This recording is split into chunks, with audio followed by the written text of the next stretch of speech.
اب بتائیں کیا شکوہ ہے؟ خط کا ہی ہے کوئی ذکر؟ نہیں، سوال ہے جی. اچھا سوال ہے. سوال ہے، کہتے ہیں ابن عربی نے کشف میں 40 آدم دیکھے ٹھیک کہ وہ خانہ کعبہ کا طواف کر رہے ہیں. ٹھیک ہے. اس سے یہ نتیجہ نکالا جا سکتا ہے کہ ہر آدم کا اپنا خاتم النبیین تھا جی. جو روحانیت کا سب سے اعلیٰ مقام ہے. اچھا. میں یہ پوچھنا چاہتا ہوں کہ کیا ہسٹری کا ہر دور ایک آدم سے خاتم النبیین تک دوسرے ادوار سے روحانیت اور دنیاوی ترقی میں مختلف ہوتا ہے یا نہیں؟ تاریخ عالم تو اس بات پر گواہ ہے کہ جب سے انسان بنا ہے مسلسل ترقی کر رہا ہے. اس لیے اگر ابتدائی انسان کی آپ بات کریں تو آج کے زمانے کے لحاظ سے تو اس کا شعور ہی بہت محدود تھا. اتنا محدود شعور تھا کہ دماغی لحاظ سے کرینیم ہی چھوٹی ہوتی تھی. وہ ہڈی کا خول جس میں دماغ ہوتا ہے آج کے انسان کے مقابلے پر وہ نسبت میں بہت چھوٹا تھا.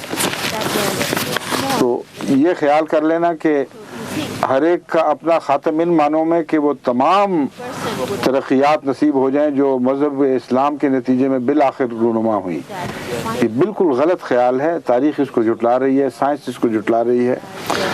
ہاں یہ کہنا کہ ہر زمانے کے اپنے دائرے کے اندر رہتے ہوئے اور ان قوموں کے دائرے کے اندر رہتے ہوئے جنہیں ایک وقت تک عروج ملا اور پھر وہ تنزل کا شکار ہو گئیں اور پھر یا باقی رہیں تو آثار کے طور پر باقی رہیں یا مٹ گئیں، ایسے لوگوں کا بھی کوئی ایک خاتم آیا ہوگا. تو یہ نسبتی باتیں ہیں. یہ ویسی بات ہے جیسے مولانا محمد قاسم صاحب نانوتوی نے لکھی ہیں کہ ہرگز بعید نہیں کہ ہر قوم کا، ہر مذہب کا، جن کا الگ الگ، ہر قوم جس کا الگ الگ مذہب آیا تھا ان کا ایک خاتم ہو، مگر وہ اگر خاتم ہو تو محمد رسول اللہ صلی اللہ علیہ وآلہ وسلم کی خاتمیت سے وہ متصادم ہو ہی نہیں سکتا، کیونکہ آپ ہفت اقلیم کے بادشاہ ہیں، ہر زمانے کے اور تمام قوموں کے، اور رب العالمین کی طرف سے رحمت للعالمین بنائے گئے. اس لیے آپ پھر ان سب خاتموں کے خاتم ہیں.